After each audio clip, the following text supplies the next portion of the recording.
ओम शांति। आज 19 जुलाई 1969 के अव्यक्त बाप दादा के महावाक्यों में से सुनते हैं, मुरली का मुरली मंथन। मुरली का सार है, जीरो और हीरो बनो। बाबा ने कहा, आज किस लिए बुलाया है? बताया, बल भरने के लिए। बाबा ने कहा, तो अपने को किस बात की निर्बलता समझती हो? अपने में कितना बल भरा है वह देखना है। बाबा ने कहा, बाप दादा तो आए ही हैं यह देखने के लिए कि कौन सा जीवन बाप दादा की सृष्टि का श्रृंगार करने के लिए तैयार हुए हैं। बाबा ने कहा, जेवर तो तैयार हो गए, आप सभी को ज्यादा से ज्यादा अव्यक्त स्थिति में रहने का समय देना है। अव्यक्त स्थिति की पॉलिश बाकी है। बाबा ने कहा, आपस में बातचीत करते समय आत्मा रूप में देखो, शरीर में होते हुए भी आत्मा को देखो। यह पहला पाठ है, इसकी आवश्यकता है। बाबा ने कहा, जो सभी धारणाएं चुनी हैं उन सभी को जीवन में लाने के लिए यही पहला पाठ पक्का करना है। फिर बाबा ने कहा, आत्म स्थिति में रहे सर्विस करना है, यही सर्विस की सफलता का मुख्य साधन है। फिर बाबा ने कहा, सारे दिन में आत्मिक दृष्टि कितने समय रहती है ये नोट करना है। फिर बाबा ने कहा, आप सभी टीचर तो हो ही, बाकी टीचर से क्या बनने के लिए भट्ठी में आए हो?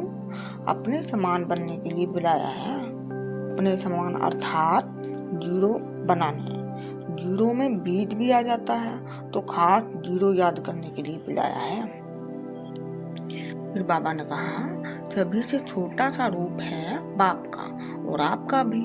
अब से जीरो को याद रखेंगे तो हीरो बनेंगे। हीरो एक्टर भी होता है और मुख्य एक्टर को भी हीरो कहा जाता है। फिर बाबा ने कहा, आज बाप दादा ने 2 अक्षर याद करने के लिए बुलाया है, जीरो और हीरो, तो बाप समान सर्व गुणों से संपन्न हो जाएंगे। फिर बाबा ने कहा, यह विस्तार से बाप दादा ने जो सुनाया है यह याद रखना है। फिर देखो सर्विस में कितनी जल्दी चेंज आती है।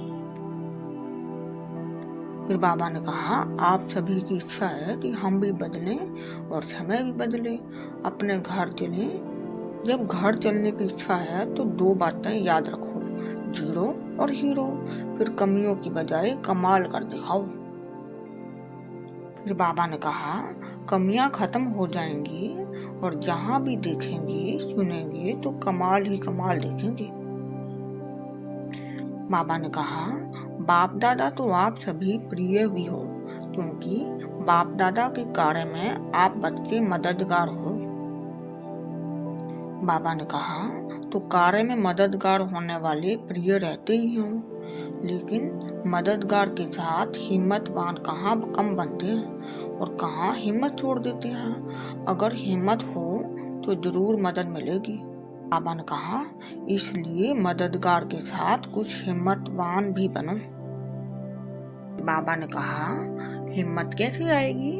हर समय, हर कदम पर, हर संकल्प में बलिहार होना चाहिए। जो बलिहार होता है उसमें हिम्मत ज्यादा होती है। तो जितना जितना अपने को बलिहार बनाएंगे उतना ही गले के हार में नजदीक आएंगे। फिर बाबा ने कहा, अगर बलिहार बन करके ही कर्म करेंगे तो बलिहार बनाएंगे, जिसको बारिश कहा जाता है।